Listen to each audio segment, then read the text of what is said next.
Baik, selamat pagi saudara yang kekasih. Sumpah Pemuda. Loh, kok nggak teriak? Yes, gitu. Saya lalu ingat saudara ketika pemuda di tahun 1928 itu bersumpah lalu mengatakan ikrarnya yang luar biasa sebagai anak bangsa, maka mereka telah berjuang dan memberi kontribusi yang aktual dalam kehidupan berbangsa dan bernegara. Selalu peristiwa-peristiwa heroik mengganggu saya untuk selalu bertanya, kira-kira saya sebagai anak Tuhan kayak apa ya? Bagaimana hidup saya, perkelahian saya, perjuangan saya, ya. Saya pikir ini menjadi sangat penting, saudara. Di Sumpah Pemuda ada anak muda yang tawuran, tetapi tidak sedikit anak muda yang berjuang, ya. Bagaimana mereka berkelahi untuk memenangkan perkelahian zaman. Dan kita di hari Sumpah Pemuda ini juga sedang menggumuli masa-masa reformasi, ya. Bagaimana para tokoh-tokoh itu berjibaku secara luar biasa melakoni apa yang harus mereka lakoni. Dan mereka menjalaninya di dalam terang Tuhan yang luar biasa, maju dan bergairah dan bersemangat, ya. Cuma saya juga lagi bingung hari ini, ya. Kayaknya musik kita perlu direformasi ini, ya. Saya nggak jelas kenapa jadi main cuma 2 orang, ya. Andika main lebih semangat, yang lain boleh mati, kamu tetap hidup, ya. Ya, jadi Andika makanan musiknya bisa jadi duet yang bagus untuk main secara serius. Yang lain boleh melantar kemana Kak karuan, tetapi kita tidak boleh berhenti untuk memberi sesuatu kontribusi. Dan ini saya pikir perkelahian yang penting, ya, supaya ketika kita belajar menjadi gereja selalu jadi penting. Bagaimana kehadiran kita, hidup kita tidak menjadi batu sandungan, tetapi menjadi berkat bagi banyak orang. Nah, tapi pagi ini kita akan memikirkan bina doktrin kita, bagaimana memahami apa yang disebut sebagai kritik, apa higher criticism atau selalu disebut kritik tinggi atau kritik keras terhadap kebenaran Alkitab. Ada istilah lower criticism sebetulnya. Jadi kalau lower itu lebih kepada seperti pendataan-pendataan tahun-tahun. Kalau higher itu sudah lebih tinggi, sudah mulai meragukan sebetulnya ke dalam kebenaran Alkitab sampai menggugat misalnya keilahian Yesus Kristus itu betul atau tidak. Ya, saudara-saudara, jelas ini berlawanan dengan Alkitab, tetapi bagaimanapun penting untuk kita mengetahui supaya kita menyadari bahwa sesungguhnya banyak sekali yang kita ketahui yang kalau digoyang pasti bisa rubuh semuanya. Artinya kita seringkali mempunyai pengetahuan yang juga tidak mempunyai dasar yang kuat, semangat yang kuat, gairah yang kuat. Nah, ini biar menjadi pergumulan perjuangan kita dalam hidup kita beriman di dalam pengiringan kita akan Tuhan, supaya sungguh-sungguh mempunyai gairah yang luar biasa. Bagaimana melakoni tugas memainkan peran kita, ya. Nah, saya pikir ini menjadi penting untuk kita sikapi dalam hidup keimanan kita. Ini menjadi satu bagian yang kita perhatikan, bagaimana kritik itu bergerak berdasarkan apa? Sebetulnya pengaruh dari rasionalisme yang berkembang secara hebat, munculnya era scholars, ya, skolaristik yang berkembang. Dan skolastik ini adalah bagaimana pemikiran-pemikiran logika yang berbasiskan kepada pemikiran dari Aristoteles yang kemudian dikembangkan begitu luar biasa, dan abad 11 menjadi tahun kebangunan para scholars, ya. Lalu kemudian bertumbuh lagi, ya, munculnya humanisme oleh Erasmus dan rasionalisme yang semakin terus meningkat dan menggila menjadi satu yang sangat mempengaruhi posisi gereja, sehingga gereja kehilangan arah. Dan gereja banyak jebol, ya, dan kemudian orang mulai meninggalkan gereja. Lalu terjadi kebangunan tetapi semu, yaitu kebangunan di Amerika apa yang disebut dalam pergerakan karismatik. Sehingga kita dari rasional, pendulumnya pindah menjadi sangat emosional, jadi mistisisme. Jadi repot, ya, gereja itu ngambil posisi di tengah itu, yang balance itu paling sulit, ya. Kalau nggak dia rasional, lalu lari kemari jadi mistis, begini aja terus. Padahal posisi benar itu di tengah. Nah, menjaga keseimbangan paling sulit, ya. Kalau kita mau ekstrim kiri, ekstrim kanan itu gampang, tapi membalans, menyeimbangkan, nah itu yang paling susah. Tetapi itu panggilan kita dan itu pertandingan kita. Nah, oleh karena itu saudara, kita harus memahami Alkitab, ya, yang diragukan itu, ya, bahwa Alkitab itu pendekatan rasionalisme, tetapi bukan Alkitab itu bukan berarti tidak rasional. Alkitab memang suprarasional, beyond rasio, tetapi bukan irasional. Jadi lainnya, rasional, irasional, suprarasional itu harus dipahami. Rasional itu masuk akal, irasional itu tidak masuk akal, suprarasional itu melewati akal. Irasional itu nggak benar, logikanya itu sudah nggak masuk. Tetapi kalau supra, nah itu melewati akal. Bukan berarti tidak benar. Kita bicara yang beyond, yang melampaui, yang melebihi, itu Allah yang tidak bisa kita kurung dalam ruang dan waktu, dalam genggaman pemikiran kita yang sangat terbatas itu. Nah oleh karena itu saudara, bagaimana kita memikirkan bagian ini dan terus berpikir di dalamnya, dari keraguan di dalam hypothesis atas data hingga kebenaran yang esensial menjadi sesuatu pergumulan tersendiri.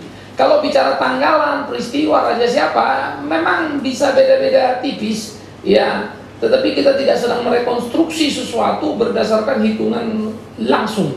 Karena misalnya Raja A, bisa jadi raja ini dan nabi ini, raja ini memerintah ya 10 tahun, 5 tahun pertamanya nabi ini, 5 tahun kedua nabi ini, semua juga bisa. Sehingga waktu paralel tidak serta-merta sebelum itu dia sudah selesai. Bisa di ujung pemerintahan misalnya. Artinya mencapai, oh ada koneksinya. Tidak bisa segera digunting begitu. Nah untuk itu kita menggali data. Ya, lalu mulai melihat. Kadang-kadang mereka membantu kita, itu yang lower sebetulnya. Ya, bisa membantu bagaimana kita memahami. Karena banyak sekali gereja tidak kritis di dalam berkhotbah, tidak kritis dalam bersikap dan perlu dikoreksi. Ya, nah jadi kita juga mesti berani melakukan self correction terhadap seluruh diri kita. Bagaimana kita melayani Tuhan, bagaimana kita melakukan apa yang harus kita lakukan, sudah tepat apa tidak. Nah kita mesti berani berinteraksi dengan zaman, berinteraksi dengan lingkungan kita, dengan sekitar kita, semangat kita, gairah kita, pelayanan kita, pengabdian kita. Yang ketiga saudara, bagaimana mereka meragukan sebetulnya kebenaran mukjizat hingga keilahian Kristus. Itu yang saya bilang dari data hingga esensial. 5 roti 2 ikan akan jadi topik pembahasan kita nanti di ujung, setelah saya antar dulu semuanya. Bagaimana mereka meragukan itu sebagai betul-betul mukjizat. Nah ini menjadi menarik, ya. Dan bagaimana kita menjawabnya? Satu kasus itu akan kita angkat nanti. Lalu bagaimana kritikan ini yang menjadi sangat berlawanan dengan kesejatian iman gereja yang berdasarkan kepada ajaran Kristus dan Rasul. Artinya rasul-rasul yang mengajarkan kepada kita, dan Alkitab ini menjadi warisan yang kita punya. Nah semangat ini di dalam pergumulan bagaimana mengerti kebenaran, ini harus betul-betul menyemangati kita, sehingga hidup Kristen kita bukan hidup yang asal, tapi hidup yang berkelahi, hidup yang berjuang, menyelesaikan seluruh apa yang menjadi tugas tanggung jawab kita dengan elegan. Ya. Nah, ini menjadi pemikiran-pemikiran serius kita. Nah, saudara, ada berbagai kritik yang perlu untuk kita pahami. Pertama, istilahnya kritik sumber. Ya, bagaimana memakai istilah sumber key ya, atau kile dari kata Jerman sumber begitu ya. Menganggap bahwa Injil PB itu berasal dari berbagai sumber, sehingga keabsahan tiap sumber itu menjadi penentu standar keunggulan tiap kitab. Misalnya dalam kitab Injil sinoptik Matius, Markus, Lukas gitu ya. Markus itu dianggap sebagai yang paling tua, bersumber dari Petrus yang lebih dekat dengan Kristus, sehingga dianggap nilainya menjadi sedikit lebih tinggi daripada Lukas yang kemudian mengumpulkan data berikutnya begitu. Ya. Sehingga terjadi klasifikasi Alkitab itu, siapa yang nulis, di mana sumbernya jelas apa tidak jelas. Kalau sumber itu makin tidak jelas, makin di downgrade lah dia. Nah nanti ini seringkali ribut, oh ini bukan tulisan Ciano, ini bukan tulisan Ciano gitu ya. Nah ini menjadi sesuatu yang sangat menarik untuk kita mulai membahasnya. Sehingga ada istilah penulisnya tidak dikenal. Ya. Katakanlah Pengkhotbah menjadi kitab yang menarik, walaupun dimulai dengan satu kata, aku raja, anak raja dari Yerusalem. Tetapi kemudian muncul perdebatan bahwa itu bukan tulisan Salomo misalnya, ya, tapi tulisan seseorang. Maka disebut Pengkhotbah. Siapa dia? Tidak jelas. Ya. Tetapi dia memakai nama untuk memberi wibawa pada bukunya sebagai anak raja dari Yerusalem. Kalau saya ditanya bagaimana saya menggumuli, kalau saya lihat menggumuli, warna itu persis dengan warna hidup Salomo. Saya lebih suka untuk mengerti itu Salomo. Silakan nanti kita berdebat gitu loh. Jadi sebenarnya mana nih kan gitu. Tapi kita mesti punya argumentasi, nggak asal baca lalu tahu isinya. Tapi tahu sejarahnya, tahu kenapa, apa idenya, pikirannya. Ada apa dengan si penulis itu dan seterusnya. Ya. Nah ini menjadi sesuatu yang perlu untuk kita pikirkan, sehingga klasifikasi Alkitab tidak bisa serta-merta dilakukan oleh mereka-mereka yang merasa berwenang untuk itu. Nah kita mesti memperhatikan ya bagian-bagian ini dengan teliti. Apa sebetulnya yang mau dibicarakan dan seterusnya. Ya, karena jangan lupa ketika kita bicara Alkitab itu sebagai sesuatu kitab yang diberikan oleh Tuhan itu lewat rasulnya sebagai kebenaran yang bersifat mutlak, ya, tetapi masuk ke dalam dunia yang banyak relatifnya. Bagaimana mengerti itu jadi pergumulan tersendiri, saudara. Ini benar atau cuma katanya atau keyakinan para murid-muridnya saja? Ya, ini jadi persoalan serius kita. Oleh karena itu kita memperhatikan, ya, slide berikutnya, bagaimana sebetulnya jawaban kita atas kritik sumber itu. Pertama, kita mengenal apa yang disebut verbal plenary inspiration, yaitu bahwa penulis Alkitab itu banyak, ya. Tetapi banyak yang penulis Alkitab itu sumbernya cuma satu, yaitu Roh Kudus itu. Maka mari kita meng-cross check apa yang ada itu sehingga diinspirasikan yang satu dalam situasi dan kebutuhan yang berbeda, tetapi mempunyai nilai yang sama. Jadi kalau kritik sumber itu mau mengatakan siapa yang nulis? Oh, Paulus. Paulus sama siapa? Oh, Paulus ini kemudian jadi pengaruhnya banyak pikiran-pikiran ini dan itu. Maka banyak misalnya orang Islam bilang Yesus bukan Tuhan. Ketika Paulus pernah ngomong dalam Filipi, dia sama dan sehakikat dengan Allah. Itu kan pikirannya si Paulus. Yesus sendiri nggak ngomong begitu. Dan Paulus itu tidak kenal Yesus ketika hidup. Dia cuma mau membunuh pengikutnya, Yesus lalu ditangkap. Dia jadi rasul sesudah Yesus mati. Jadi tulisan Paulus dianggap itu menurut Paulus. Ya. Oleh karena itu saudara, dalam pendekatan modern memang segala sesuatu itu menjadi repotnya begini. Bagaimana kita memahami yang dulu itu di konteks mereka dengan nilai pada waktu dulu dengan sikap kita di sini, kan beda bumi langit ya. Tidak bisa cara memahami kita di dunia modern kita paksakan. Begitulah orang dulu memahami, padahal orang dulu memahami tidak sama dengan kita. Sama seperti kalau dibilang dulu pembantu berbanding budak misalnya, sama nggak? Memang sama-sama membantu kita kerjanya, tapi kalau budak sudah milik tuannya itu boleh dijual lagi, bahkan nyawanya pun hak tuannya. Beda dengan pembantu, nggak bisa suka-suka saudara. Tapi pembantu 20 tahun lalu sama sekarang udah sama-sama pembantu, tapi beda lagi. Yang dulu loyalitasnya tinggi. Kalau sekarang kan lompat lintasnya yang tinggi ya, melompat-lompat maksudnya dari satu tempat ke tempat lain dan seterusnya. Kalau dulu loyal sekali, pembantu itu bisa 20 tahun, 30 tahun gitu. Dari kita anak-anak sampai kita udah gede, pembantunya masih di situ. Sekarang susah cari yang begitu. Nah, jadi tiap era, tiap zaman itu ada kualifikasi yang kemudian menjadi berbeda. Sehingga kalau dulu pembantu itu hubungan kekeluargaan dengan majikan tuh lebih kental sama sekarang. Sekarang sudah hubungan transaksional. Lu bayar berapa gua? Dapatnya berapa? Kerjanya apa dan seterusnya. Nah, membangun hubungan-hubungan beginilah yang penting untuk kita sikapi. Tapi kebanyakan kita terjebak oleh perjalanan waktu itu. Nah, oleh karena itu seluruh kebenaran yang ada di dalam Alkitab yang datang dari sumber yang satu itu bukan sekedar pembelahan emosional. Pokoknya satu, pokoknya enggak. Tetapi ternyata di dalam perjalanan waktu dia sudah teruji, ya. Sekalipun dari berbagai sumber, namun ada satu alur yang sama. Benang merah dari kejadian itu terus sampai ke Wahyu itu berasa sekali. Saya mengajar eskatologi untuk term ini, ya. Lalu Jumat kemarin libur, Sabtu tetap masuk. Ya. Seringkali orang bisa meninggalkan pelayanan hanya karena libur. Kadang-kadang saya juga nggak ngerti. Kalau sudah tugas bagi saya. Ya bukan berarti kita nggak boleh libur ya. Saya juga liburan kok. Ya. Tetapi bagaimana menghargai dan menempatkan diri pada komitmen yang pas, sehingga sebetulnya tidak bisa kan kemudian liburan menjadi nomor satu bertimbang pelayanan. Bagi saya jadi aneh itu ya. Tapi kita selalu bilang kita cinta Tuhan Yesus. Sebetulnya Kristen itu seringkali penuh keajaiban ya. Bagi saya itu menjadi satu statement yang nggak masuk akal saya. Nah, di sini kita mesti belajar. Nah, waktu kita belajar eskatologi, saya mengajak semua orang lihat nih, apa yang kita sebut akhir zaman ini gambarannya dari sini dan nongol. Keselamatan itu dari sini dan nongol. Dari mana? Dari kejadian waktu manusia jatuh dalam dosa. Terang benderang.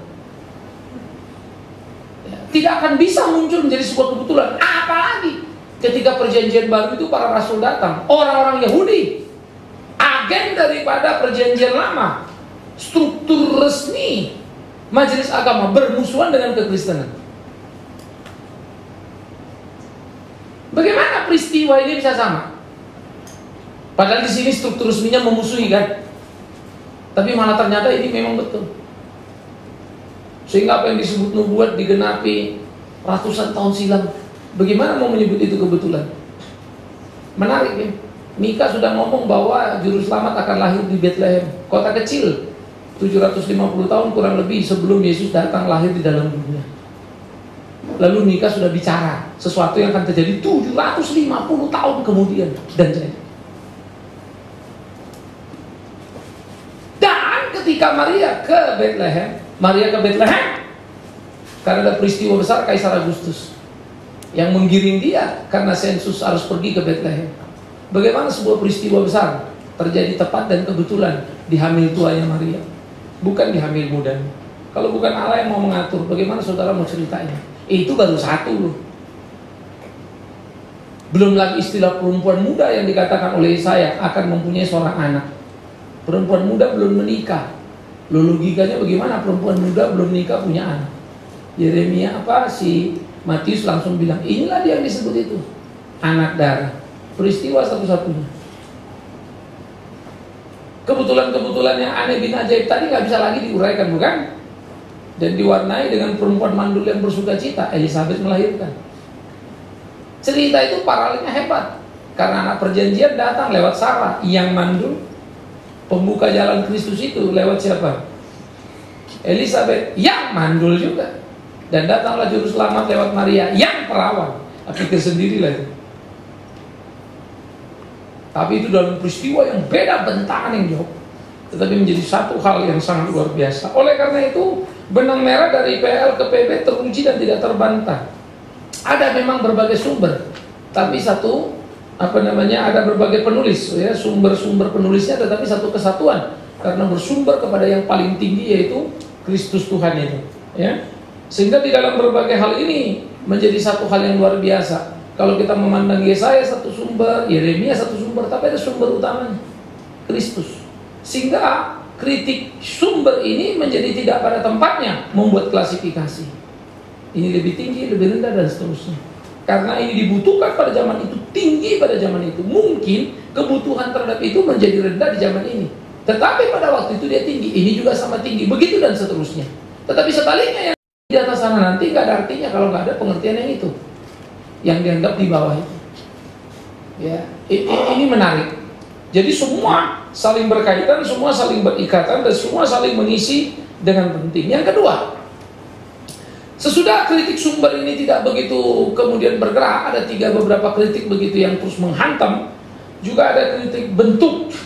Banyak istilah Jerman karena filsuf-filsuf atau teolog-teolog modern liberal, ya, banyak lahir di Jerman. Ya. Jadi berentet mereka di sana, ada Schumacher, ya, ada Adolf von Harnack, ada Karl Barth, ya, ada Bultmann, semua dari sana. Ya, Jerman itu memang pemikir besar yang mempengaruhi banyak sekali hal, ya. Dan waktu itu Amerika belum masuk hitungan. Nanti kemudian eksoduslah orang dari Eropa untuk membangun Amerika, ya. Nah, pada waktu dikatakan kritik bentuk, yaitu kritik yang mengatakan bahwa Injil berasal dari tradisi oral yang diturunkan secara tradisional, sehingga diragukanlah keakurasian berita dan fakta yang ada. Contoh, Yesus kan ngomong sama murid-muridnya, ya, nanti sesudah Yesus mati baru mereka bukukan, kan? Enggak waktu ngomong dicatat, ngomong notulen istilahnya, enggak. Ya, tradisi penghafal sudah jauh lebih tua di dalam kehidupan Timur Tengah. Muhammad itu, Quran dan Muhammad itu selisihnya 200 tahun. Jadi Quran dibukukan 200 tahun kemudian oleh para penghafal-penghafal.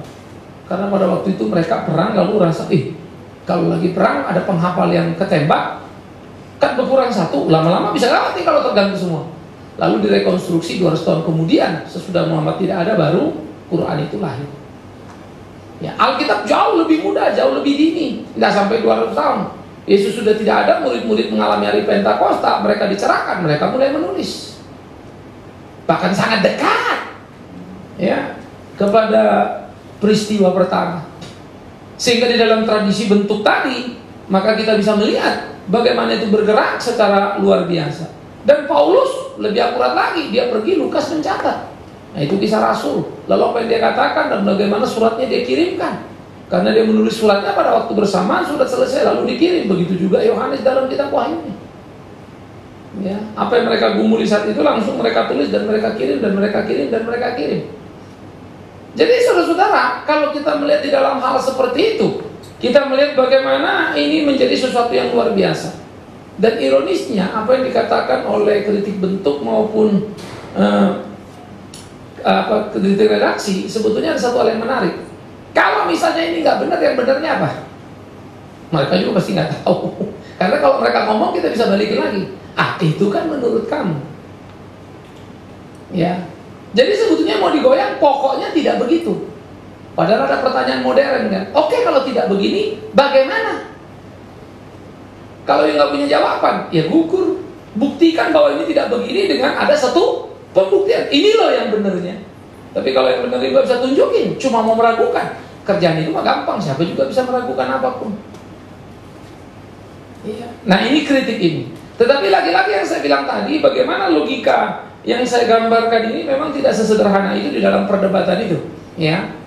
Nah, oleh karena itu, saudara, tradisi oral adalah realita secara manusia yang tidak serta-merta dapat dikatakan salah. Ya, manusia diciptakan, belum dikenal tulis-menulis di situ. Ya, era itu terus bergerak. Bahkan secara seluruh bangsa dimulai dari oral karena menulis dikenal kemudian. Maka sejarah dunia harus dipertanyakan. Jadi seluruh kehidupan dunia, Indian kuno apa, ya semua nggak akan benar itu. Ya kan? Karena ada tradisi oral, lalu satu generasi nanti menggambarkan itu bisa dengan gambar, bisa dengan apa. Nah, huruf itu kan berkembang. Jadi kalau gitu seluruh dunia sejarahnya ada? Nggak ada. Patut diragukan. Lucunya, terhadap sejarah dunia, para kritikus ini bisa terima. Alkitab enggak.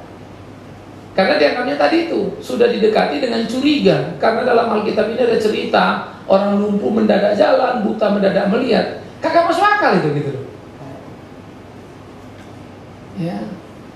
Padahal kesaktian raja-raja masa lampau pun banyak sekali. Bagaimana mengerjakan ini, mengerjakan itu yang memang luar biasa setengah mati begitu ya. Banyak hal yang menjadi misteri tidak terselesaikan. Yang bisa dikira-kira, dihitung-hitung. Tapi bagaimana mereka memperkerjakan pada waktu itu kan luar biasa setengah mati. Minimal semangatnya. Bagaimana yang mau membangun seperti piramid itu? Ada satu batang batu, ya, panjang 4 meter, luas lebar tebalnya 2 kali 2. 2 meter kali 2 meter, panjang satunya 4 meter. Bikin batu segitu itu gimana ya? Emang ada zaman dulu batu potongan rata-rata begitu sehingga bisa disusun rapi? Motong itu aja sudah nggak karu-karuan otak kita. Terus cara mereka berhitung, hanya cuma kita bilang bagaimana semennya. Ada sejenis getah kayu, tapi nggak tahu juga kayunya kayu apa. Bagaimana orang Israel makan mana? Apa mananya? Dicari-cari nggak ketemu juga. Apa itu mana? Faktanya, sejarah Israel 40 tahun perjalanan dari Mesir, nggak ada yang bisa bantah. Siapa yang hidupin itu? Apa itu bukan mujizat begitu loh? Ya, terlalu banyak hal di kolong langit ini yang luar biasa yang dikerjakan. Nah, oleh karena itu ini perlu untuk kita lihat. Dan yang kedua, tulisan juga pun kalau ada tulisan tidak tradisi oral ya, tidak menjamin bahwa yang tertulis itu benar, karena kebenaran bukan yang tertulis kan, tapi pada tulisannya. Artinya apa? Kalau saya menulis lalu tertulis, tapi saya menulis ini sebenarnya bohong nih, lalu saudara warisin, kebohongan kan? Yang diteruskan tapi tertulis. Mana lebih tinggi dengan kebenaran yang dinyatakan tapi benar? Nah, itu kan nggak bisa diabaikan. Ya, sehingga kritik bentuk ini pun kita tolak. Oleh karena itu, kalau kita melihat fakta sejarah, ucapan yang tercatat dalam Alkitab dari para murid, nabi, rasul, PLPB, kebenarannya teruji. Menjadi bagian dari histori sejarah Israel. Menjadi bagian dari histori sejarahnya Kristen. Ya. Oleh karena itu menikmati sebetulnya kedalaman Alkitab itu sangat menyenangkan, saudara. Mengerti penuh dan mengerti utuh. Ini menjadi bagian yang penting untuk kita pikirin bersama. Bagaimana kita memahami itu, bagaimana kita bergaul di dalam itu, mengerti itu sepenuhnya. Sehingga ini menjadi bagian dinamika yang terus bergerak, dan bagaimana kita mengerti semuanya secara utuh. Dan ini menjadi kegairahan kita dalam ikut melayani Tuhan itu. Nah, biarlah ini menjadi satu bagian yang bertumbuh kembang dalam kehidupan kita sebagai orang percaya. Bagaimana itu menjadi sesuatu kekuatan yang aktual, sehingga hidup kita sungguh-sungguh menjadi hidup yang penuh dengan gairah, pengabdian pelayanan yang penuh dengan tugas, tanggung jawab yang kita emban. Yang berikut, saudara, penyusunan. Bagaimana di dalam kritik redaksi, ya, mereka melihat Injil sebagai peredaksian, ya, kepenulis untuk kepentingan mereka. Bahkan nama penulis seperti Matius, Yohanes hanyalah dipakai sebagai oleh redaktur itu untuk gengsi penulisan. Jadi si Matius yang nulis pasti bukan Matius, si Markus bukan Markus, si Petrus bukan Petrus, dan begitulah seterusnya. Tak sayangnya mereka membabi buta, tidak lagi mengukurnya. Memang ada seperti Kisah Rasul, itu yang menulis Lukas, bukan Petrus, Paulus yang ada diceritakan di dalamnya. Ya, tetapi sumber dari apa yang dibicarakan dalam perjalanan para rasul itu dicatat oleh si Lukas. Ya. Misalnya cerita Musa, ditulis di bagian ulangan terakhir kan. Maka kemudian Musa sudah sangat tua, akhirnya dia mati di gunung Nebo. Maka matilah Musa dalam usia yang suntuk. Kan gak mungkin si Musa yang nulis itu, ya. Masa orang mati nulis dia mati? Ngerti lah kita. Itu masih disambung terus oleh Yosua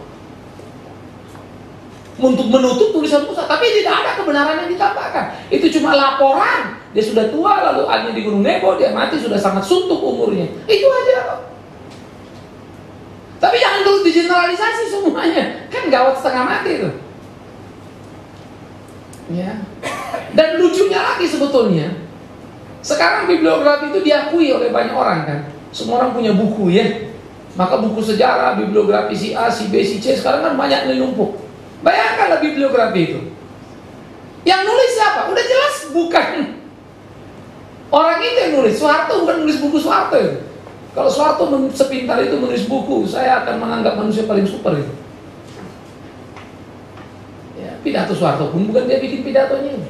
Ada penulis pidato presiden. Ya, tidak gampang untuk tulis-tulis begitu. Jadi mereka tinggal membacakan. Para politisi banyak meminta jasa para penulis naskah, menuliskan naskah pidato lalu membicarakan. Itu nggak gampang. Maka kadang-kadang kalau mereka baca pidatonya kan bagus banget semuanya kan, padahal bukan dia, itu kelakuannya malah lain. Omong kosong semua sebetulnya mereka bacakan. Tetapi biografi si Soeharto siapa? Kita kalau mau referensi catatan kaki baca buku itu kan, buka. Padahal dia bertutur, ada yang menuliskan, yang dia tuturkan pun nggak jelas benar apa enggak. Tapi kenapa itu diterima? Kecuali kebohongan yang terbongkar kan, nanti ada lagi kesaksian yang menyatakan ternyata bukan gitu tuh, gitulah. Tetapi bagaimana bagian-bagian yang jalan itu di dalam seluruh kehidupan itu, sehingga bagaimana kemudian nama-nama itu, ya, tidak serta-merta bisa dicurigai begitu. Memang ada, dia bicara, ada penulisnya, tapi ada yang bicara dan menulis adalah orang yang sama.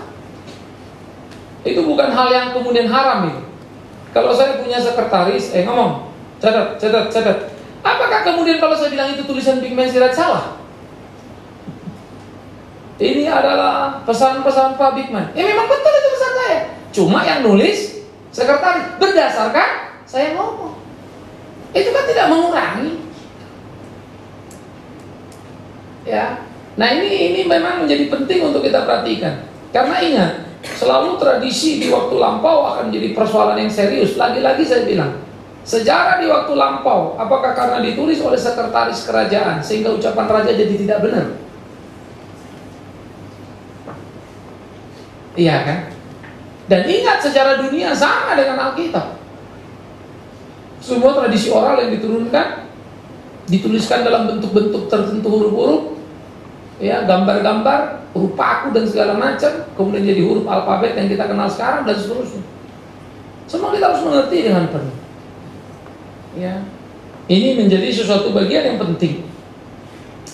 Oleh karena itu kita menjawab bagian ini, bagaimana Injil ditulis bukan untuk kepentingan penulisnya, melainkan pembacanya.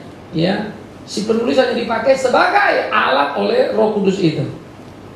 Maka Paulus berkata, Injil yang kuberitakan bukan Injil manusia, tapi Injil Kristus, dan bukan untuk kepentinganku. Ya, aku tidak menulis di situ semauku gitu ya. Berita Injil itu juga bukan tentang penulisnya, melainkan tentang Yesus Kristus. Ini yang paling penting kamu tahu, bahwa Yesus bla bla bla bla bla bla bla. It's not about me. Bahwa ada penulis ya, pemakaian nama penulis untuk gengsi tulisan yang disebut tadi sangat tendensius. Karena tiap tulisan bisa diuji isi, waktu, gaya tulisan ya, dan seterusnya. Ya, memang seperti yang saya bilang tadi, ulangan bukan oleh Musa, tampaknya Yosua. Ya, tapi sebelumnya Musa, berarti Musa sama sekali tidak ada, lalu Yosua semua. Karena Yosua muda, ya bertahun-tahun menjadi pembantu daripada Musa, asistennya Musa. Ya, dan jangan lupa Musa seorang cendekiawan terdidik di Mesir. Ya, bahwa ada penulis tak terdeteksi, ya, tapi juga tak mengaku. Jadi artinya harus dikatakan begini, ini bukan penulisnya, dari mana kamu tahu? Menurut saya, ya sudah, kalau itu kan menurutmu. Dan kalau ada si penulis itu bilang, ini tulisan Matius ya, tapi sebetulnya si tulisan saya, juga nggak ada kasusnya. Sebetulnya si penulis itu waktu menulis ini tulisan Matius bukan nama dia rugi dong. Tetapi itu satu, yang kedua orang kan nggak bodoh-bodoh amat baca tulisan. Ini mah bukan tulisan si Matius. Semua orang juga tahu kan, ini mah bukan pikirannya Matius, cuma pakai nama Matius. Saudara kalau masuk ke Facebook ya, ada yang pakai nama Bigman Sirait, isinya amburadul semua, memaki-maki Tuhan dan segala macam. Ya, sudah namanya Bigman Sirait, gambarnya yang lain pula lagi, isinya lain lagi, aneh bin ajaib ya. Tapi jelas orang kalau normal baca pasti bukan Pak Bigman punya tulisan. Saya ditelepon beberapa orang, hati-hati loh kamu, namamu udah dijual begini-begini. Ya, kita bilang kita juga lagi udah report, udah lapor, cuma belum beres gitu ya, belum ditutup-tutup sama Facebooknya. Ya. Nah, jadi bagaimana kita memahami sebuah tulisan yang mengatasnamakan, tetap tergantung akan diuji ya. Yang kemudian demitologi adalah seorang Bultmann yang terkenal, seorang teolog Jerman yang menganggap kisah-kisah dalam Injil itu dipenuhi berbagai mitos. Jalan di atas air, itu mitos itu. Yesus bangkit, itu juga dianggap mitos. Ya. Jadi untuk mendapatkan maksud yang sebenarnya, mitosnya harus dibuang. Jadi contoh begini, Yesus itu bangkit apa enggak sih sebetulnya? Murid-murid bilang iya, Injil bilang bangkit. Orang bilang enggak bangkit. Lalu dia bilang gini aja, bangkit atau enggak penting. Yang penting apa? Maknanya apa? Jadi mitos bangkitnya gak usah dimotot-mototin dah. Lu juga gak usah bantah-bantah lah gitu ya. Udah deh, pokoknya maknanya apa nih? Buat dia bangkit ya terserah dia kalau dia perlu mitos. Buat kamu gak bangkit ya gak apa-apa, itu kepuasan rasionalmu. Tapi makna apa yang bisa kita dapat dari cerita itu? Tampaknya sepertinya bersahabat ya. Dia coba mengambil jalan tengah. Tapi kalau suatu peristiwa bukan peristiwa atau diragukan sebagai peristiwa, maka maknanya pun akan bersifat apa? Ya relatif atau peristiwanya sebetulnya sih nggak begitu ya, terserah maknanya lah. Semua orang bisa memaknai dengan cara yang berbeda-beda. Ya bisa kacau balau nanti, nggak ada standarisasi. Nah ini Bultmann ya. Oleh karena itu saudara, pertama memang ada problem. Tidak jelas ukuran sebuah mujizat itu mitos yang disebut oleh si Bultmann. Mana yang mitos itu? Mitos apa yang tidak masuk akal, itu aja. Ini memang jadi berat ya. Kemudian bagaimana nilai-nilai itu berjalan? Padahal kalau kita lihat fakta di mana umat berbondong-bondong misalnya mendatangi pelayanan Yesus, bahkan mereka ditegur karena mau mujizat. Yesus sendiri tidak mau ngobrol itu. Ya. Saksi mata melebihi ketentuan 2 orang kan, ada banyak orang karena di sana kan. Sehingga tidak beralasan untuk menyebut mujizat itu sebagai mitos. Ya. Yang ketiga, bahwa mujizat itu adalah fakta yang terjadi bukan saat itu, tapi sepanjang sejarah. Terlalu banyak contohnya. Bahwa mujizat melampaui akal, tapi bukan berarti tidak masuk akal. Mujizat adalah fakta dan bukan cuma cerita. Terlalu banyak mujizat di kolong langit ini. Sampai mati pun kita tidak akan bisa mencerita dan mengurai keteraturan alam semesta ini, bukan? Siapa yang mutar-mutar bumi itu kalau bumi itu berputar? Terus nggak capek-capek tangannya ya? Bagaimana ketepatan itu tepat selalu? Masa nggak haus? Udah sistem. Pertanyaan gampang. Yang bikin sistemnya siapa? Toh akan ada banyak perdebatan panjang yang tidak akan pernah usai. Ya. Nah jadi ini menjadi bagian yang perlu untuk kita lihat di dalam higher criticism. Nah jadi kalau saudara mendengar, oh Yesus itu sebetulnya bukan Tuhan tapi manusia, jangan kaget. Sebetulnya kalau saudara kaget itu yang mengagetkan. Karena ini sudah lama sebetulnya. Cuma kita seperti kata di bawah tempurung, cuma di gereja toh, dan yang kita tahu apa yang kita dengar di dalam gereja saja, tapi nggak tahu apa yang terjadi di luar sana. Makanya saya suka bilang gereja itu jagoan kandang. Ayo kita lihat keluar yuk. Kalau kita bilang pelayanan, kita sudah berkeringat, bisa malah berdarah. Kalau bilang kita sudah memberi, kita sudah melakukan, tuh udah seci depan mata. Hebatnya luar biasa ya. Apa hebatnya kita? Ya, saya suka nonton Dai TV itu, dan kalau melihat Buddha Seci itu kerja, saya kepukul. Itu yang membuat saya semangat setengah mati untuk mengerjakan lagi apa yang sedang kita kerjakan. Menggarap tanpa berhitung. Karena saya tidak rela kalau kemudian Tuhan dipermalukan lewat hidup saya. Karena saya kalah dengan orang dunia dalam pengabdian keimanan kita, kan begitu kan? Ayo dong kita bergumul. Maka lihatlah keluar. Banyak orang-orang cerdas itu yang ternyata lebih berhasil daripada gereja. Itu sebab Amerika, Australia, Eropa secara KTP majority penduduknya Kristen. Tapi yang ke gereja, dari seluruh penduduk itu paling 2-3%. Hanya itu. Gerakan yang hebat-hebat di Amerika, KKR Mujizat pun ternyata bikin penyakit gak tahu karuan. 30 lembaga badan top, paling jelek keuangannya. Itu lembaga Kristen ini. Jadi memang kita sedang menghadapi dilema. Yang rasionalisme ini sudah menggugurkan keberimanan orang, tapi yang bicara mujizat-mujizat ini sudah merusak citra Alkitab itu. Karena urusannya uang melulu. Nah, tapi kalau kita duduk sini cuma terasa rusuh kiri kanan tak karu-karuan, apalah yang kita kerjakan kalau begini? Ayo bangun yuk. Belajar mencintai firman itu, kan begitu kan? Nah, karena itu khususnya anak muda. Bagaimana mengumandangkan suara kebenaran itu supaya menjadi satu peristiwa yang utuh? Oke? Nah sekarang kita akan lihat 5 roti 2 ikan. Saudara udah tahu ceritanya ya? Pertanyaannya gampang. 5 roti 2 ikan, kan ada 5 roti dan 2 ikan. Lalu orang-orang kumpul tak? Lalu kemudian dikatakan oleh Tuhan Yesus supaya mereka diberi makan. Murid-murid sih bilang supaya pulang aja ya, cari makan sendiri. Tapi Yesus nggak mau. No, kasih makan. Murid bilang gak ada makanan. Ujuk-ujuk cari, ketemu dari seorang anak kecil 5 roti 2 ikan. Cuma ada 5 roti 2 ikan. Mana bisa? Tapi bawa sini kata Yesus. Lalu Yesus berdoa. Lalu makanlah pada hari itu berapa? 5.000 laki-laki belum termasuk perempuan dan anak-anak, lebihnya 12. Bahannya aja kagak ada 12 bakul. Tapi bisa lebih 12 bakul. Pertanyaannya, itu mujizat apa bukan? Nah, di mana mujizatnya? Kalian cari sendiri. Tapi menurut, nah ini ya, orang-orang rasionalis bilangnya begini. Sebetulnya pada waktu itu, kalau mau dipahami secara kultural, orang Yahudi itu hampir sulit dipercaya pergi tidak bawa makanan. Kalau mau pergi lama, pasti mereka selalu bawa makanan.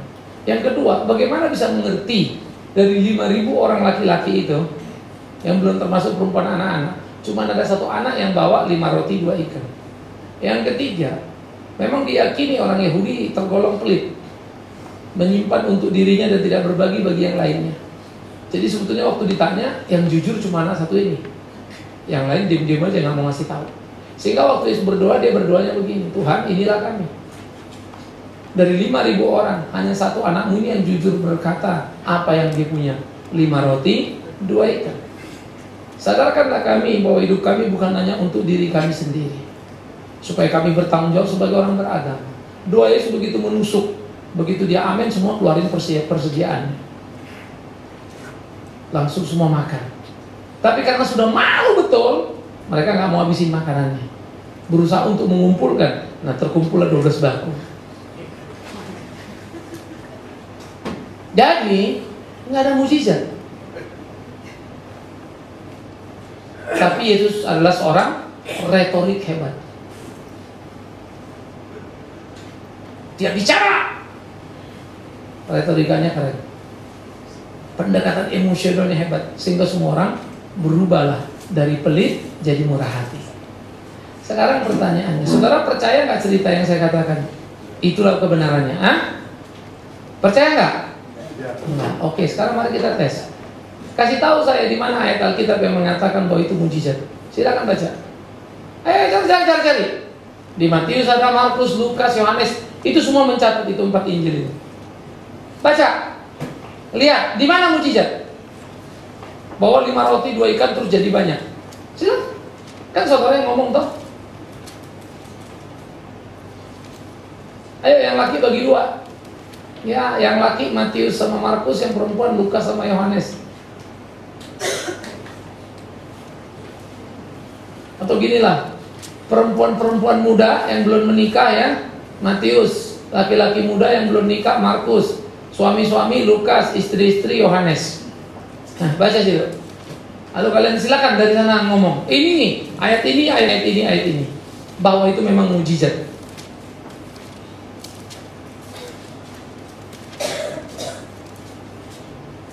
Silakan. Berdiri saja di tempat ya.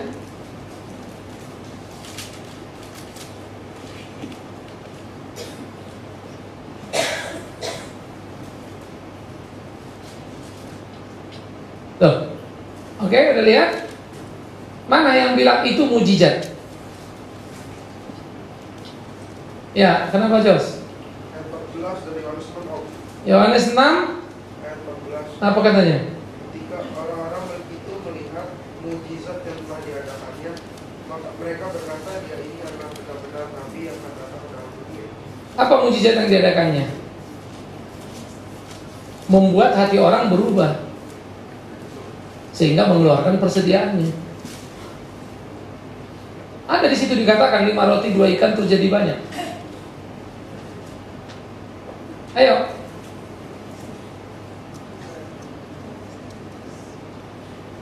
Makanya kalian selalu baca Alkitab, tapi ternyata nggak ngerti juga isinya.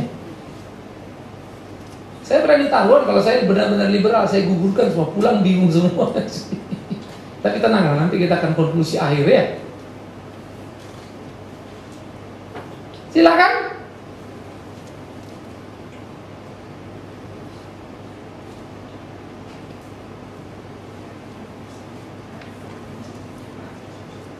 Mujizat yang dilakukan Yesus adalah mengubah hati orang banyak. Dari pelit jadi murah hati. Dari nggak mau ngumpulin jadi mengumpulin. Dari jatah sendiri sampai malu nggak mau makan, lalu disisain, lebihlah 12 batu.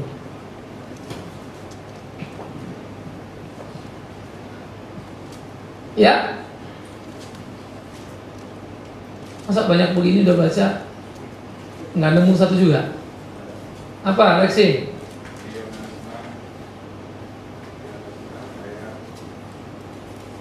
Kenceng dikit.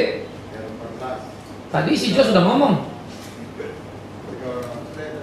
Hah?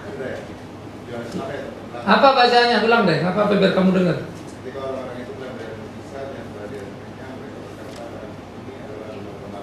Apa mujizatnya? Yesus berdoa dan hati orang berubah. Dari pelit jadi murah hati. Makan sendiri jadi bagi-bagi. Emang ada di situ loh, maka 5 roti 2 ikan langsung menjadi banyak. Enggak ada kan? Ya, itu kan kesimpulanmu. Makanya kan udah jelas mujizatnya toh. Hati orang banyak berubah. Ada ayat 13. Apa? Dari ayat 13. Apa bunyinya? Dari situ ketahuan bahwa dari Jangan dari situ ketahuan apa bunyinya. maka mereka pun mengumpulkannya dan mengisi 12 batu penuh. Iya. Dengan potongan-potongan, Iya. potongan-potongan dari kelima roti jelai Iya. yang lebih. Jadi memang dari 5 itu menghasilkan banyak lagi. Loh iya, makanya 5 anak itu punya anak 5 roti 2 ikan. Yesus berdoa dikeluarkan mereka semua. Lalu dimakanlah. Tapi waktu makan mereka pun sudah malu dengan kalimat Yesus. Dikumpulkanlah apa yang tidak dimakan orang. Lebihnya berapa? Clear. Di mana yang mengatakan 5 roti 2 ikan jadi banyak?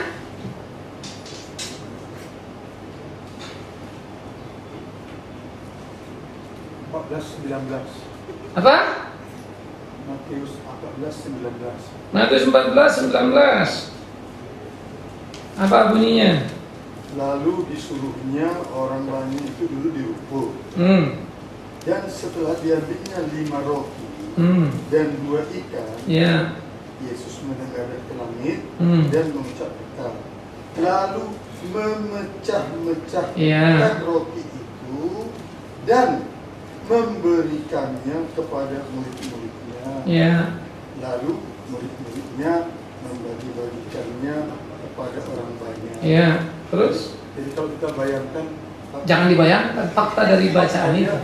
saya Pak Iman berdoa, terus Apa doanya? Pak Iman terima kasih. Iya. Pak Iman terus kasih rotinya sama Tony. Iya. Tony bagi-bagi. Terus dari Tony jadi 5.000. Sisanya 12 bagi. Bukan, dari Tony yang satu jadi 5.000. Kan nggak habis lagi bagi-bagi. Nah, Tony- Loh, itu yang kutanya. Di mana jadi banyaknya itu? Waktu dibagi-bagi, Pak. Waktu dibagi-bagi itu rotinya nggak habis-habis dia. Oh, gitu. Terus saja dia. Sesuai dengan kalimat ini loh. Loh, betul. Makanya saya bilang, kalian perhatikan kalimat ini. Yesus menegadah, mengangkat Iya. tangannya lalu berkata, Tuhan, anak kecil ini yang memberikan 5 roti 2 ikan. Itu jelas bohong, Pak. Jelas bohong itu. Sekarang apa kalau bukan itu, apa doanya? Karena dia bilang terima kasih. Iya. Karena roti itu kalau doanya seperti itu, tentu dia kasih kode masing-masing buka. Oh bukan dong, kan pada pelit. Makanya Yesus bilang gini, Tuhan, 5 roti 2 ikan milik anak kecil ini. Ini yang ada pada kami. Kami semua nggak bawa makanan. Itulah pengakuan kami. Tapi kau yang tahu hati dan pikiran kami, karena tidak ada yang tersembunyi di hadapanmu. Maka biarlah kehendakmu jadi. Terima kasih ya Allah. Berkatilah 5 roti 2 ikan. Waduh, Yesus lagi doa gitu, malu semuanya langsung keluar. Murid bagi langsung keluar. Akhirnya yang dibagi pertama itu nyampe lah semua, karena udah pada keluar semua. Makanlah mereka. Karena masing-masing pada hakikatnya memang bawa makanan, bukan cuma anak kecil itu. Masa anak kecil itu bawa dari 5.000 orang, belum termasuk perempuan anak-anak, cuma satu-satunya yang bawa. Logika apa itu? Apa mungkin mujizatnya gini Om, kan katanya 5 roti Ya. dibagiin. Tapi kalau cuma 5 roti buat 5.000 orang mana kenyang sih? Ya, terus? Justru mujizatnya bikin orang kenyang. Oh gitu. Ini udah lain lagi sekarang ya. Makan dikit tapi kenyang gitu ya. Nah makanya makan 5.000 orang itu masing-masing keluarin makanannya. Jatah makan siang tapi udah enak, udah malu. Makan dikit pun thank you God, dikumpulkan lah. Dapatlah sisanya 12 bakul dari 5.000 laki-laki, belum termasuk perempuan dan anak-anak. Gak banyak-banyak amat sih sisanya.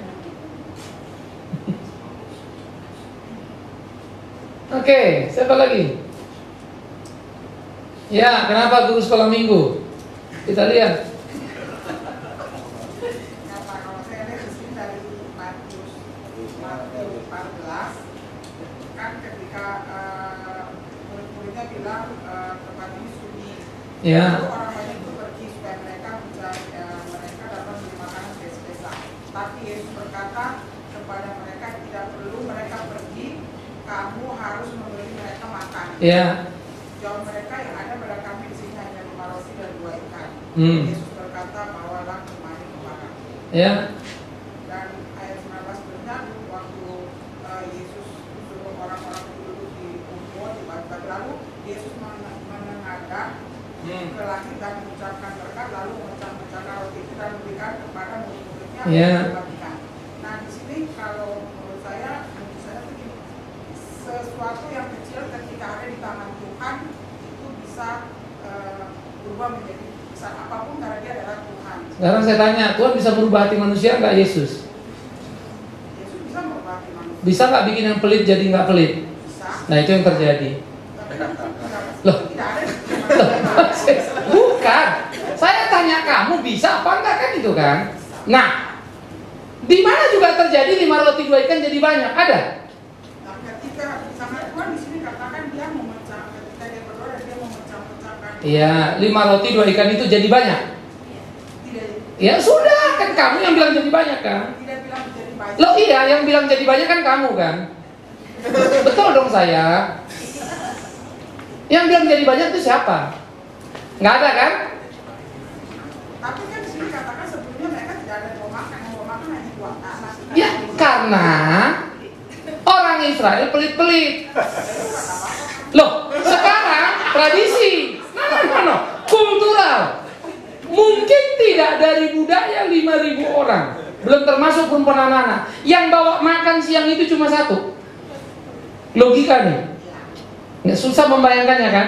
Sudah kebiasaan kita juga kalau pergi kan, kalau zaman orang tua dulu bilang ya mau pergi kok mau makanan kan begitu kan? Udah biasa itu. Nah sekarang kalau cuma 1 anak dari 5.000 orang, laki-laki ya, belum termasuk lagi perempuan sama anak-anak, cuma satu anak ini yang bawa roti 5 sama 2 ikan ini. Itu pertanyaanku, kira-kira yang lain bawa nggak ya? Atau jangan gini, ada nggak 1-2 orang lain yang bawa? Ya mungkin kalau Pak. Nah sudah, top dulu. Satu-satu dulu. Bukan, kalau bawa bicara logik, firman Tuhan tuh nggak bisa dengan logik. Oh, udah jadi gawat ini. Kalau gitu? Kalau kita menggunakan firman Tuhan akan bisa sampai. Loh, kalau gitu? Itu adalah ini Tuhan yang berbicara. Waktu ini firman Tuhan kalau kita nggak bisa, itu mungkin bisa akan terjadi. Buat apa kita baca ini? Ini apa? Pegangan. Itu nggak mungkin. Nah, sekarang begini. Firman Tuhan itu nggak masuk akal. Masuk. Bisa diterima oleh akal selama itu adalah kebenaran firman Tuhan. Lah, justru kalau dibilang Tuhan berdoa hati orang berubah, apa yang salah? Ya, tidak ada yang salah. Nah, di mana yang bilang 5 roti 2 ikan jadi banyak? Ketika Tuhan memecah. Iya, yang dibilang betul, ini dipecah-pecah itu kan simbol seperti roti tubuh yang terpecah itu biasa tuh. Perjamuan kasih mereka lakukan, simbol itu. Berkatilah ini. Pasca pun begitu, dilakukanlah ini. Oke? Pertanyaannya, ketika ini dipecah jadi banyak? Enggak, tulisannya jadi banyak enggak? Enggak kan ya? Yang bilang jadi banyak siapa? Kita kan? Oke? Lalu dia doa ini, Tuhan ini. Oke? Waktu dia pecahkan, semua orang mengeluarkan makanannya. Hebat loh Tuhan. Akhirnya orang pelit berubah jadi nggak pelit. Loh, bukan. Makanya saya bilang, oke, kata saya. Tapi di mana ada katanya roti jadi banyak?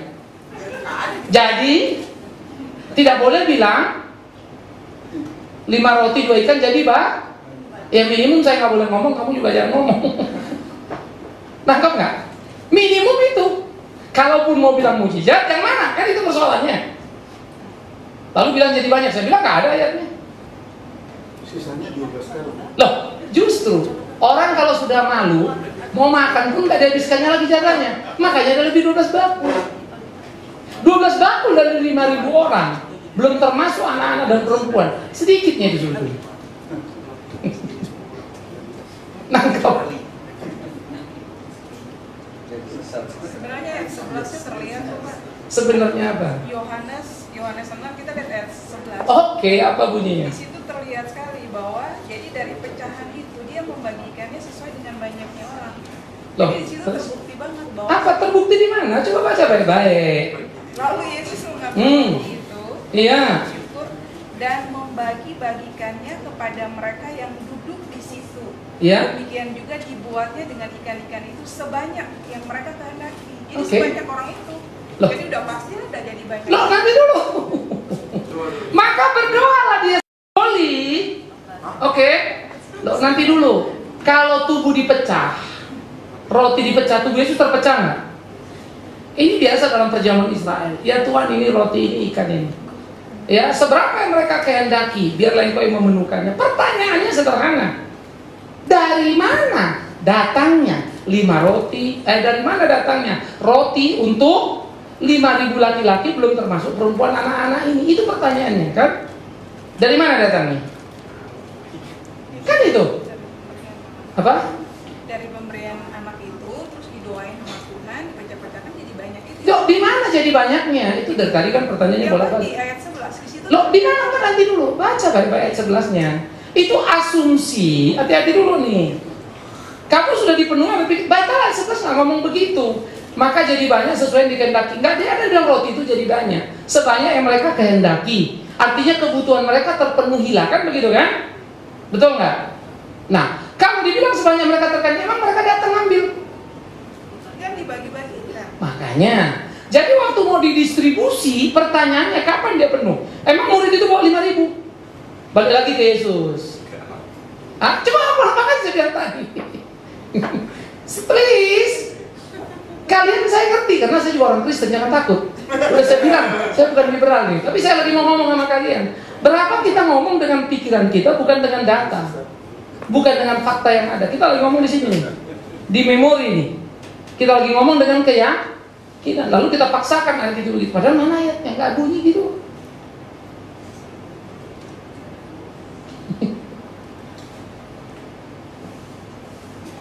Ada lagi? Ya, selamat. Ini liberal sama liberal ketemu.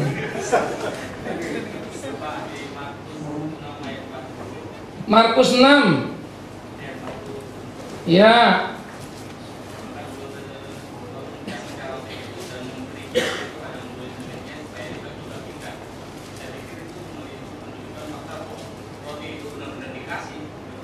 Ya, sama tadi Lydia juga begitu.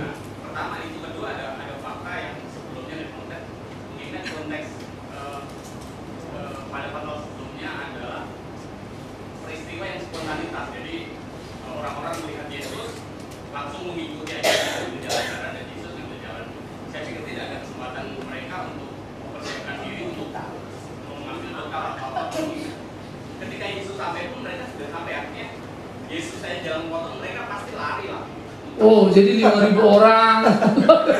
Kagak satu pun yang tahu. Oh, lu makanya bikin kalau ngarang itu bagus dikit. 5.000 ini bukan 5 orang ini, bukan 10 orang ini. Cerita 5.000 orang ini. Sudah dari mulut ke mulut pasti ada berita itu kan. Dia akan ngajar di sana. Memang dia sudah jadi guru yang populer, rabi populer pada waktu itu. Orang dia habis diusir kok, dia malah menyingkirkan diri, bukan. Lah bukan, dia diusir bukan begini. Kalau orang banyak selalu mengikuti jejak Yesus, besoknya pun mereka datang lagi. Kalau diurut lagi, kalau itu jawabannya. Oke, daripada kalian nanti stres makin ada iman.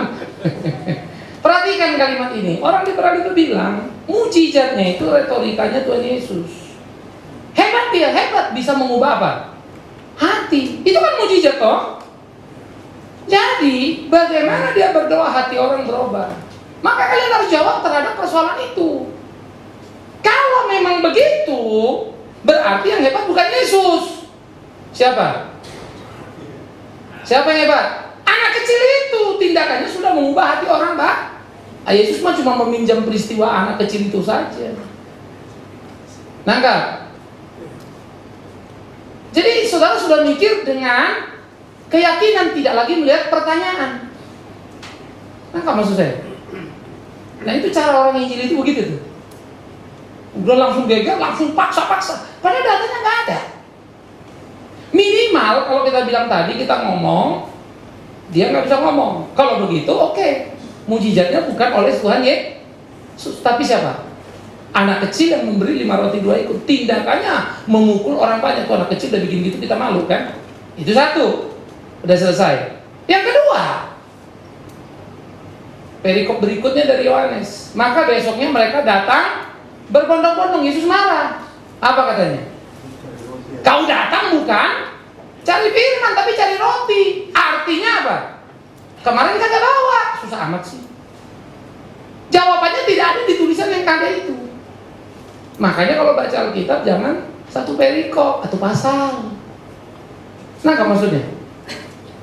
Tapi kalau kita obok-obok di sini nih, sampai mati pun nggak ketemu jawabannya. Bisa makin panjang, makin panjang. Saya yakin apapun kalian jawab. Karena persoalannya ternyata penjelasannya di mana? Perikop berikut. Maka datanglah mereka. Tapi Yesus marah. Kenapa Yesus marah? Kalian datang bukan hanya untuk firman. Kamu datang mau roti kan? Oh berarti mereka memang benar kemarin dikasih roti. Kagak bawa roti. Makanya pengen datang lagi dan pengen datang lagi. Tapi bukan firmannya, rotinya. Jawablah pertanyaan pada pertanyaannya. Bukan mempertahankan argumentasinya. Gugurkanlah pertanyaan itu pada dirinya. Karena dia sendiri punya argumentasi, lalu kita punya argumentasi, yang terjadi apa? Benturan aja kan? Sampai ibu sekolah minggu tadi yakin banget mujizat Tuhan banget. Gue yakin. Tapi kalau kamu ngadepin orang, ini terjadi di satu STT dosennya, tapi memang dosennya liberal sih. Habis ngomong gitu, pecah dua kelasnya. Sebagian tinggal, sebagian keluar. Yang nggak setuju keluar. Tetapi itu tadi emosi semua. Tapi kalau saya pikir-pikir memang apa yang disebut higher criticism itu, kalau kita nggak hati-hati ya, kepleset. Kan saya udah bilang tadi, bisa aja dong, itu kan ngomong dari ngomong, betul nggak? Nah yang ngomong itu manusia apa bukan? Halo, coba kita lihat dulu. Alkitab ini siapa yang tulis? Manusia kan? Manusia. Pertanyaannya kedua, manusia bisa salah nggak? Oke. Jadi tulisan manusia bisa salah nggak? Halo? Bisa. Yang nulis Alkitab siapa? Bisa salah nggak? Tidak. Hah? Ayolah fair dikit. Yang nulis Alkitab siapa? Manusia bisa salah nggak? Manusia bisa salah nggak waktu nulis? Jadi waktu tulis Alkitab bisa salah nggak?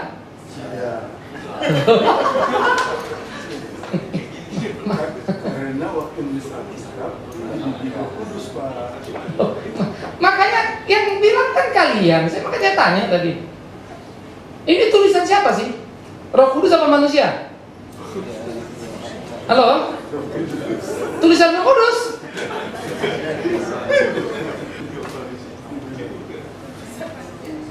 Manusia dari Roh Kudus. Makanya kan pertanyaannya gampang. Alkitab itu yang nulis siapa sih? Manusia. Pertanyaannya manusia bisa salah nggak? Jadi tulisan manusia yang di Alkitab itu bisa salah nggak? Hah? Tidak. Udah mulai bisa sama tidak, ada yang ngotot juga tidak. Kenapa nggak bisa salah? Kenapa bisa salah? Karena di Alkitab itu manusianya dibimbing Roh Kudus. Iya, terus kita manusia sekarang orang Kristen dibimbing Roh Kudus nggak? Sebagian dia, sebagian Oke, yang sebagian iya itu bisa salah nggak? dalam menulis Roh Kudus tidak bisa salah. Tuh kan, yang dipimpin sebagian oleh Roh Kudus itu bisa salah nggak ya hidupnya? Hidupnya Bisa salah nggak? Atau apapun namanya bisa salah nggak? harus dibedakan, Pak. Kalau nanti orang sudah lahir baru, Udah lahir baru nih, ya, sungguh-sungguh dalam Tuhan, bisa salah nggak? maka jiwanya dan tubuhnya, lidahnya, matanya, hatinya, pikirannya bisa salah. Tapi rohnya yang lahir baru itu, Pak. Ini gawat lagi nih ya. Udah, jadi manusia ada dua ya. Manusia kelihatan dan tidak kelihatan. Manusia yang sudah lahir baru. Iya, udah lahir baru nih. Sudah lahir baru, orang yang lahir baru, tubuhnya dan jiwanya, emosionalnya, pikirannya, lidahnya, matanya masih bisa berdosa. Tapi rohnya sudah sempurna dia, Pak. Karena dia sudah mengikatkan diri kepada Tuhan. Jadi kalau tubuhnya bikin dosa itu cuma tubuhnya, bukan rohnya kan? Tidak. Iya, jadi rohnya tidak berdosa lagi. iya, rohnya nggak berdosa lagi. Iya. Jadi kalau orang sudah lahir baru, berzina nggak apa-apa ya? Bukan. Nggak apa-apa dong, kan rohnya kagak berdosa. Ini, Pak. Orang yang sudah lahir baru masih bisa berzina, berdosa. Iya, tapi rohnya enggak. Tapi Tuhan Yesus sebenarnya, Pak, kalau soal selamat surga itu bukan soal dosa lagi sekarang ini. Itu sudah tidak populer. Karena Tuhan Yesus begini di kayu salib untuk semua orang. Masalahnya, orang terima apa tidak? Begitu. Yang terima nih sekarang? Yang terima pastilah karena Tuhan Yesus sudah mengampuni. Makanya pertanyaannya. Tapi kalau di 1 Yohanes 3 ayat 9, roh yang baru itu tidak mungkin dia berdosa lagi. Tubuhnya bisa berdosa? Bisa. Jadi kalau dia bikin zina, matanya bisa. Makanya Mata pendeta, Pak. Kalau lihat wanita di depan pahanya gini-gini. Tapi kalau rohnya tidak lagi, Pak. Tidak. Oke. Karena dia sudah disil sama Roh Kudus, dimeteraikan. Jadi, makanya kan ini hati-hati dulu. Jadi kalau ada tubuhnya, rohnya udah diselamatkan, udah diperbarui, udah oke. Tubuhnya berdosa nggak apa-apa dong, rohnya kan enggak kan? Bukan tidak apa-apa. Bukan, maksudnya tubuhnya bisa berdosa. Bisa. Rohnya Pasti. tidak. Nah tubuh ini kecanduan masa lalu kan? Pasti. Oke, jadi terus-terusan tubuhnya berdosa tapi rohnya tetap Tidak. Oh, enak juga ya. Enak juga ya. Enggak, enak juga ya. Bukan, Pak. Memang begitu.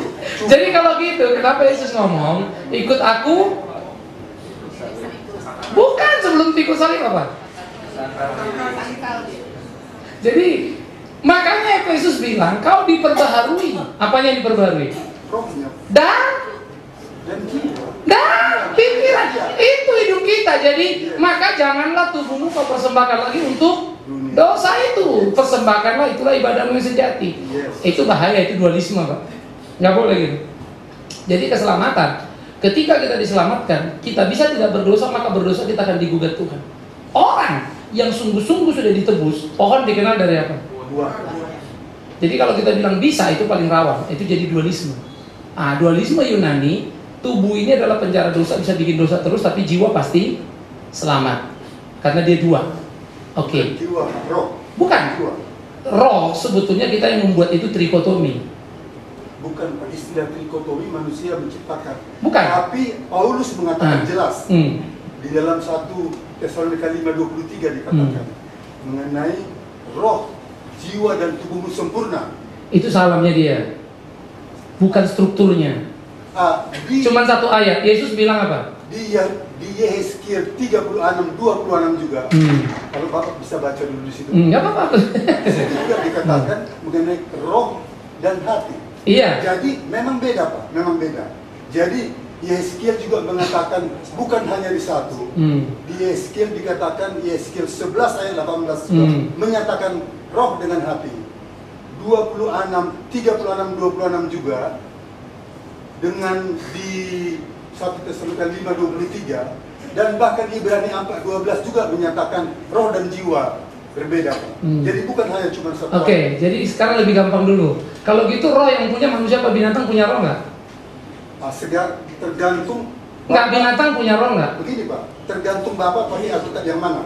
Alkitab ini bahasa Coba Indonesia. Bapak baca Eklesia 4:11. Apa itu? Di situ dikatakan kalau di beberapa Alkitab dikatakan memang nyawa dari hewan itu. Wah, oke. Tetapi di beberapa Alkitab dikatakan spirit. Roh. Saya bilang kepada Bapak pakai Alkitab yang mana? Ibrani mana? Ibrani pakai bahasa apa? Kita tadi pakai asli. Nggak gini. Alkitab asli Ibrani kan? Oke. Pakai bahasa apa? Apa sebutnya? Yang binatang Pak pengkhotbah itu. Nefas. Nefas, ya. Sama, nefas, napas, roh. Itu Nah, enggak gini. Yang jadi problem sebetulnya bukan Alkitabnya, tapi prasuposisi kita. Yes. Nah, makanya sebetulnya Alkitab tidak pernah membicarakan trikotomi. Yesus malah dikotomi. Makanya Pak, Tubuh dan jiwa. Manusia yang mengatakan trikotomi. Bukan gini. Justru kalau Alkitab itu tidak pernah bicara trikotomi, dikotomi, dia totalisme. Maka totalisme tidak bisa diurai. Makanya dibilang persembahkanlah tubuhmu. Kenapa bukan rohmu? Kenapa bukan jiwamu? Jiwaku seperti mau menangis rasanya, itu Tuhan Yesus. Jiwaku ingin memuliakan Tuhan. Masa jiwanya, rohnya nggak pengen memuliakan Tuhan? Karena memang tidak ada pemisahan. Itu dulu nih. Ini trikotomi makanya muncul karena pengaruh daripada Platonistik. Sehingga seakan-akan Paulus bicara tubuh, jiwa, dan roh. Padahal di sisi lain nanti Paulus bicara lagi, hatiku ingin memuji ini. Kenapa bukan rohnya sih? Kan gitu ya. Karena memang tidak pernah mau memisahkan. Nah ini nanti kita bicara doktrin manusia pinggir dulu nih. Jadi trikotomi. Sehingga yang bicara nefas, roh, hidup tidak pernah dibedakan sedemikian rupa. Hanya saja roh pada manusia dan binatang yang menghidupkan itu bedanya setengah mati. Karena manusia adalah gambar dan rupa Allah, binatang tidak. Sehingga dia mampu berkomunikasi. Bukan soal nggak ada rohnya. Nah makanya penjelasan Kristen ketika dipaksakan lalu kembali kepada kalimat aslinya Ibrani, kita akan bingung sendiri nanti karena pakai kata nefas. Oke, ini dulu kita pinggirkan. Nah, maka kalau kita melihat manusia begitu jatuh dalam dosa, dia akan digugat Tuhan. Tetapi pohon dikenal dari buahnya, artinya begitu kita diperbaharui dalam hidup kita, hati jiwa kita, pikiran kita diperbarui, maka barulah kita dan bisa tidak berdosa. Itu sebab perjalanan hidup kita adalah perjalanan tidak berdosa, itu proyek kita. Maka tidak bisa orang bilang, aku memang bikin dosa tapi rohku sih enggak. No. Iya, itu sebab ketika jatuh dalam dosa selalu orang yang sudah diperbarui itu menangis dan menyesalinya. Itulah 1 Yohanes 1. Maka dia setia dan adil adanya mengampuni. Karena tidak mungkin ada satu status yang suci roh itu lalu tubuh itu bisa berdosa. Itu dualismenya Yunani. Harus hati-hati juga. Nah, pemahaman dualisme Yunani itu memang mempengaruhi kepada pemikiran Kristen, termasuk Platonistik punya pikiran dan segala macam. Saya bisa nangkap itu. Nah, tetapi di dalam Alkitab ketika kita diselamatkan, maka keutuhan hidup kita itu pengabdian kita untuk Tuhan. Nah, waktu Paulus bilang, persembahkanlah tubuhmu, all your activity, segala apa yang kau kerjakan untuk kemuliaan Tuhan. Jangan lagi ini, jangan lagi itu. Maka Efesus bilang, yang mencuri, jangan lagi mencuri. Yang ini janganlah kau mendukakan Roh Kudus itu, kan gitu. Sehingga kalau memang roh kita beres komunikasinya dengan Tuhan, nggak mungkin kita bikin dosa. Kalau bikin, karena kita nggak beres. Itu aja sebetulnya logikanya. Kita lari dari pimpinan Tuhan itu. Itu dibilang mendukakan roh. Itu Efesus 4. Tapi balik dulu. Maka kalau kita melihat di dalam bagian seperti itu, kehidupan keimanan kita, bagaimana Tuhan memenuhi gairah kita, bagaimana Tuhan menolong kita di dalam beriman kepada Dia, menjadi perjalanan dari hari ke hari di pertumbuhan keimanan kita. Nah, jadi kalau kita melihat di dalam kebenaran seperti itu, maka Alkitab ketika dikatakan ya oleh Paulus, segala tulisan yang diilhamkan Allah, maka sumbernya adalah Roh Kudus mengilhamkan kepada manusia. Tetapi si manusia itu menulis, namun bukan apa? Robot. Jadi jangan mekanikal juga. Nah, itu Islam. Seperti nulis Quran itu detail. Allah ngomong apa dicatat, itu menurut keyakinan sistemnya. Nah, itu sebab di dalam keunikan kekristenan kita berhadapan dengan berbagai persoalan yang sangat serius. Maka kemudian orang bilang, sama seperti orang dapat ide tulis buku. Begitu juga si Paulus. Cuma idenya tentang Yesus. Itu downgrade-nya. Tetapi 2 Timotius mengingatkan tulisan yang diilhamkan oleh Allah. Lalu Petrus mengatakan apa? Segala tulisan di Alkitab dinubuatkan oleh Roh Kudus. Ya, sehingga dia menjadi sesuatu bukan hasil olah pikir tok manusia yang bisa salah. Manusianya kan Paulus bisa salah, bisa Paulus bikin salah. Minimum dia ribut sama Barnabas tentang si Markus. Tetapi ketika dia menulis, dia tidak pernah menulis dengan keinginan sendiri tok. Sumber idenya datang dari itu memberikan kepada dia. Menarik, si Lukas menulis, Theophilus, semua yang kubukukan ini telah kuselidiki, kuriset, kugali. Inilah kesimpulannya. Berarti dia meriset menggali dong. Iya, dari apa yang dikatakan oleh para rasul. Memang betul itu. Artinya dengan teori metodologi yang rapi, ketat, sesuai dengan aturan-aturan sains, ternyata Lukas menemukan cerita yang disebut rasul itu apa? Betul semuanya. Itulah kitab Lukas. Ya. Nah, jadi justru dari sini kita bisa menemukan betapa keunggulan Alkitab itu secara saintifik, yes. Ya. Nah, jadi di dalam bagian-bagian seperti ini, memahami Alkitab makin hari kita memang harus makin jeli dan kemudian melihat, waduh, mengagumkan, luar biasa. Sehingga termasuk logika tadi. Ya. Nah, jadi kita juga nanti misalnya nggak boleh sekali-kali bilang apa? Alkitab memang nggak masuk akal. Hati-hati, itu nggak boleh. Alkitab sangat masuk akal. Ingat ya, masuk akal dalam pengertian apa? Masuk akal kalau Allah tidak masuk akal. Nangkap ya? Yang tidak masuk akal kalau Allah masuk akal kan? Jadi yang disebut masuk akal adalah pada komposisi tempatnya. Allah kan lebih besar dari saya. Jadi masuk akal kalau Allah nggak masuk akal saya, yang lebih kecil dari dia. Jadi nggak ada yang nggak masuk akal. Maka peristiwa-peristiwa berbagai hal, apa yang menjadi pertanyaan selalu lihat dan jawab pertanyaan ini. Tetapi untuk menjawab pertanyaan hati-hati, jangan kita ke pojok lalu malah masuk ke lubang lain. Nangkap ya? Sehingga di persoalannya pasti akan jadi makin melebar. Nah, menguasai secara komprehensif isu-isu itu memang menjadi sangat menarik. Itu sangat menarik, ya. Sehingga di dalam bagian seperti ini, mengerti keutuhan kebenaran itu menjadi sangat luar biasa. Ya. Nah, makanya tadi dibilang kalau di dalam pengertian Alkitab ketika pertama kali berkembang pengaruh filsafat itu trikotomi memang muncul duluan, itu pengaruh dari Platonistik. Karena Plato mengatakan rasio paling tinggi, moral nomor 2, nafsu nomor 3. Nah, kemudian dilawan oleh kekristenan, tapi sayang kejebak. Lalu memberikan komposisi sejajar, rasio itu bukan roh, ya. Lalu moral itu tubuh, jiwa, pikiran, kemauan, perasaan. Lalu yang bawah itu moral itu tubuh, nafsu itu tubuh.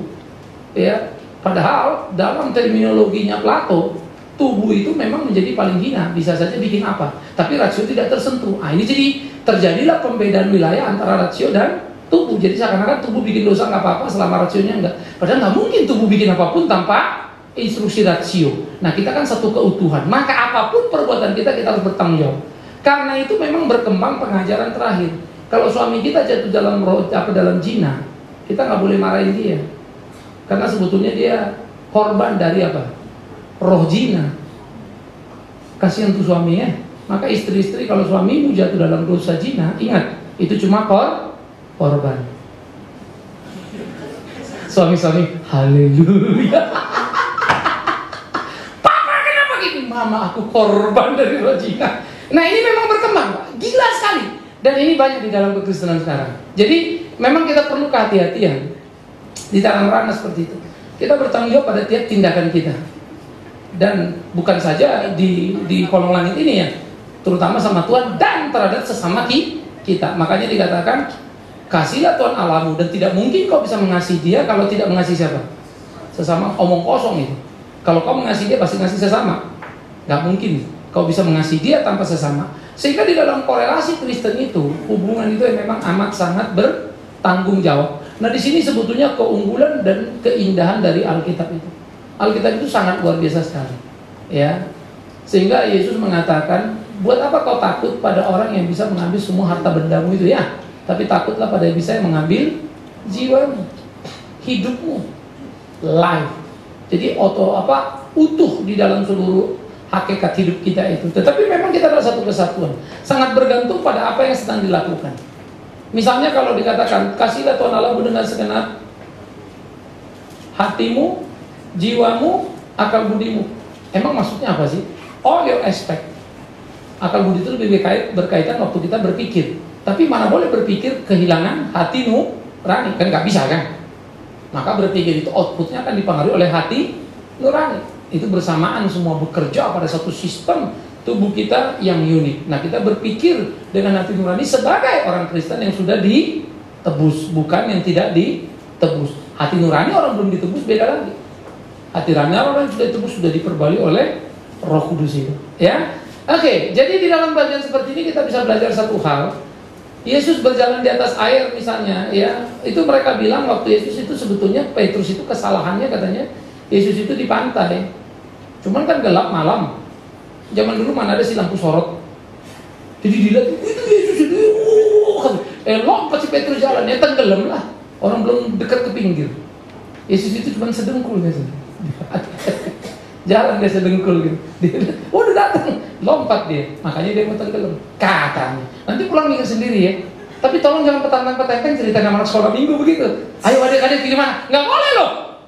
Anak sekolah minggu nggak boleh diajak begitu ya, one way dulu.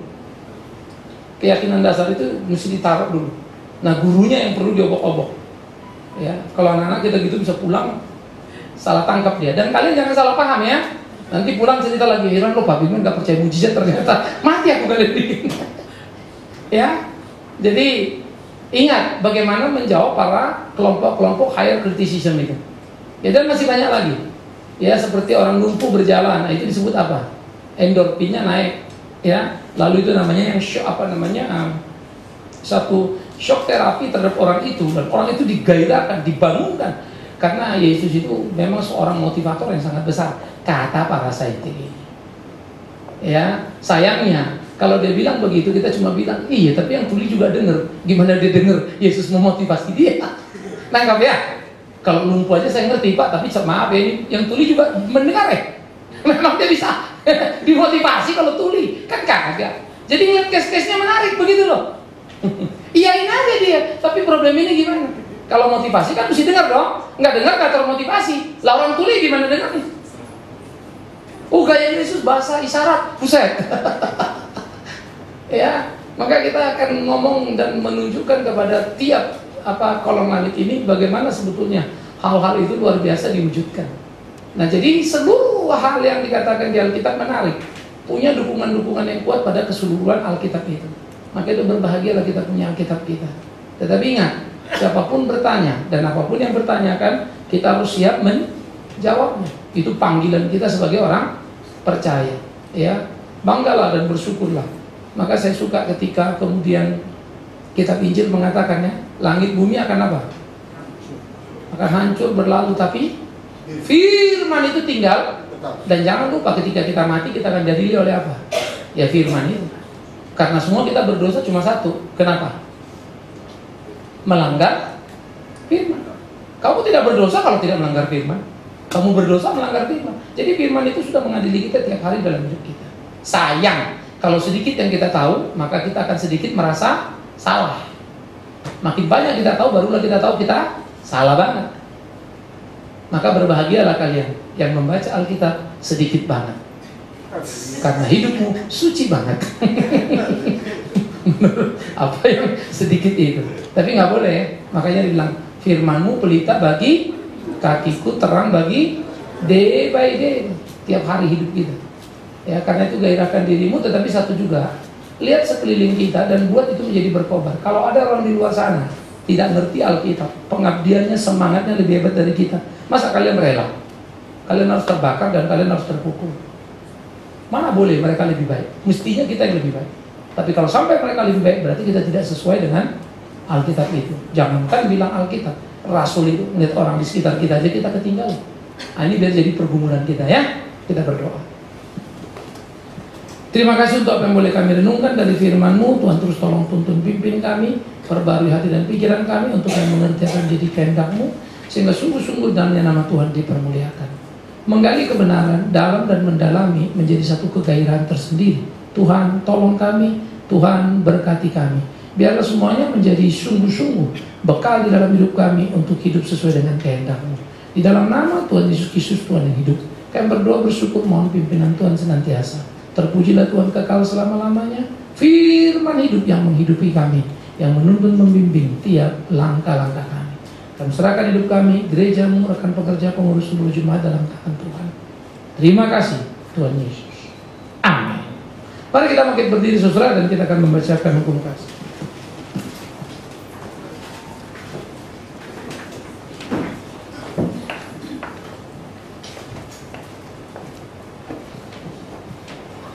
Saudara yang dikasihi Tuhan Yesus Kristus, mari bersama-sama kita akan membacakan hukum kasih.